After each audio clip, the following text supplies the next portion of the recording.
penyebaran berita bohong, kemudian penyebaran nama baik, fitnah, dan juga pemerasan khusus untuk Bambang Suryadi Bitor.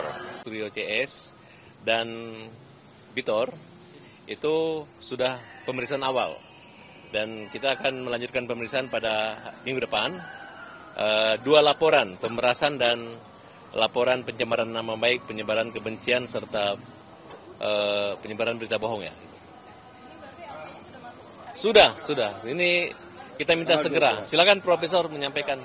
Ya, terima kasih Pak Dr. Wartabas selaku pengacara saya. Hari ini pemeriksaan awal dengan laporan kita pada tanggal 12, yaitu penyebaran berita bohong, penyebaran nama baik, dan pemerasan. Sedangkan yang terlapor adalah Roy Suryo, Rismon, kemudian Hermanto, dan Bambang Suryadi Bitor. Nah, tentunya laporan ini terpaksa kami lakukan karena teman-teman sedulur Jokowi di daerah-daerah itu sudah melakukan aksi ya, termasuk di Polda saat demo kemarin Pak Kapolda, Pak Kareto menemui. Nah, kami selaku orang yang yang dirugikan mengambil langkah ini agar tidak terjadi kegaduhan, maka kami melaporkan mereka ke jalur hukum. Ya, pasalnya tadi penyebaran berita bohong, kemudian penyebaran nama baik, fitnah, dan juga pemerasan khusus untuk Bambang Suryadi Bitor. Kami berharap melalui pengacara saya ini yang semalam juga sudah klarifikasi di News TV, mudah-mudahan rakyat bisa lebih paham bahwa sebenarnya kasus tuduhan ijazah Jokowi ini harusnya sudah tidak perlu diributkan lagi. Karena lembaga yang punya otoritas yaitu UGM sudah menyatakan bahwa ijazah Jokowi asli. Dan dari laporan mereka ke Barreskrim Polri sudah diberhentikan, sudah SP3. Sehingga sebenarnya ijazah Jokowi jelas asli. Tapi kenapa sekarang malah membawa nama orang lain? Ya itu terpaksa karena saya dirugikan, maka saya laporkan melalui jalur hukum. Saya kira itu. Oke Pak, boleh dijelaskan mungkin bukti-bukti yang dibawa Sepakan saat melapor?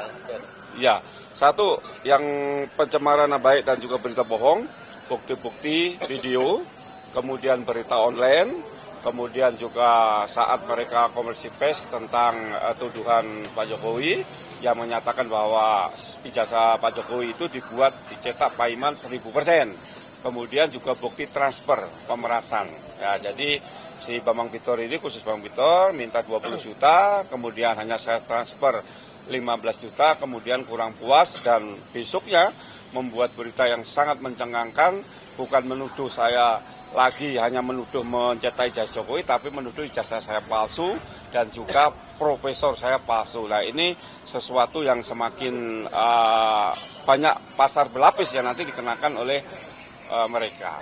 Oke, Prof, tadi kan sudah pemeriksaan awal, apa aja sih yang Ya, satu bukti-bukti, kemudian bukti pemerasan, saksi-saksi, kemudian juga substansi yang diadukan, yaitu pemberitaan berita bohong, kemudian juga pencemaran nama baik dan fitnah, dan juga pemerasan.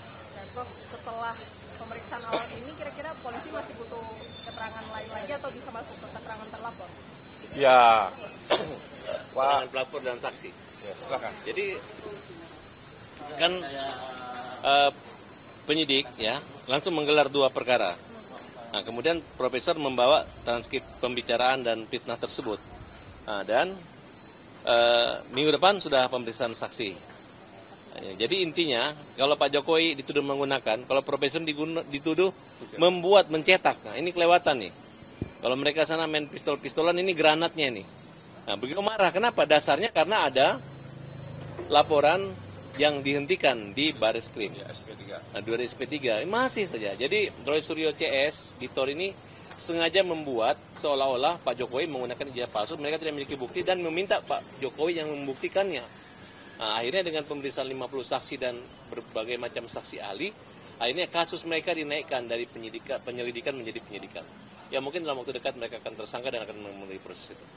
Dalam kajian status hukum presiden sebagai terlapor, harusnya kita harus menghargai lembaga penegak hukum. Namanya presiden itu punya imunitas, apalagi Pak Jokowi bukan hanya sebagai mantan presiden, tapi ayah dari wakil presiden.